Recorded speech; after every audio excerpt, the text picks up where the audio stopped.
অবশেষে দেশের আকাশে প্রবেশ করলো বিএনপির ভারপ্রাপ্ত চেয়ারম্যান তারেক রহমানকে বহনকারী বাংলাদেশ বিমানের BG-202 বিমানটি। এবং আমরা দেখেছি এই মুহূর্তে বিমানটি ঠিক অবস্থান করছে বাংলাদেশের উত্তরাঞ্চলে এবং বাংলাদেশে প্রবেশ করে বিমানটি ঠিক সিলেটের আমরা দেখেছি ওসমানী বিমানবন্দরে সেখানে আসবে, অবতরণ করবে। ঠিক ঘন্টা খানেক সেখানে থেকে কিন্তু আমরা এই বিমানটি ঢাকার হজরত ঠিক এখানেই আমরা যে চিত্র দেখাচ্ছি এখানেই কিন্তু এই বিমানটি অবতরণ করবে হজরত শাহজালাল আন্তর্জাতিক বিমানবন্দরে। এবং বিমানবন্দরের ঠিক এইখান দিয়ে কিন্তু হজরত শাহজালাল আন্তর্জাতিক বিমানবন্দরের যে ইমিগ্রেশন সেটি কিন্তু পার হবেন বিএনপির ভারপ্রাপ্ত চেয়ারম্যান তারেক রহমান।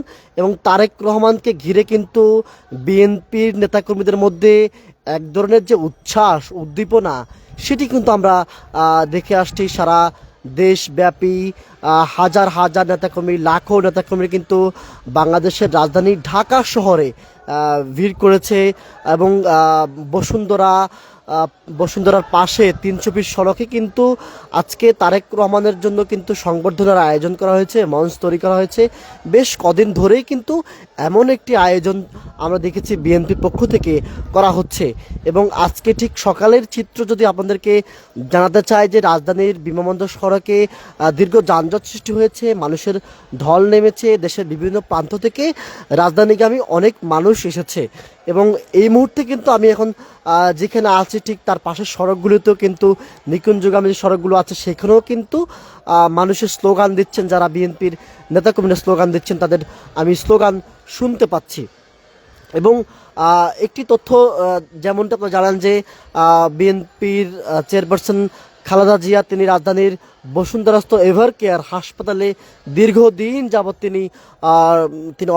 তিনি অসুস্থ রয়েছেন, তার চিকিৎসা চলছে।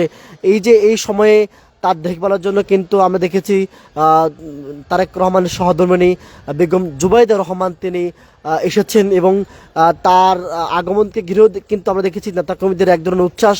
তবে এই যে কুয়াশাচ্ছন্ন সকালে আজকে তারেক রহমান আসবেন এবং তারেক রহমানের আগমনকে ঘিরে কিন্তু যারা নেতাকর্মী তাদের মধ্যে যে উচ্ছ্বাস উদ্দীপনা কাজ করছে সেটি একেবারে বলা চলে যে বাংলাদেশের রাজনীতিতে এক ধরনের নতুন আভাস বলা চলে। এবং আজকে এই যে বিমানবন্দরের রানওয়ে আমরা দেখতে পাচ্ছি যে এটি এখন অবশ্যই কুয়াশাচ্ছন্ন একটি সকাল।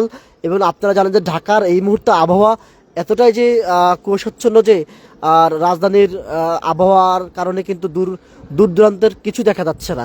তবে আমরা দেখানোর চেষ্টা করছি যে বিমানবন্দরের এই মুহূর্তে আসলে কোনো বিমান অবতরণ করছে কিনা করছে না। তবে আমরা যেমনটি জানি বেলা 11টার সময় কিন্তু হজরত শাহজালাল আন্তর্জাতিক বিমানবন্দরে তারেক রহমান অবতরণ করবেন।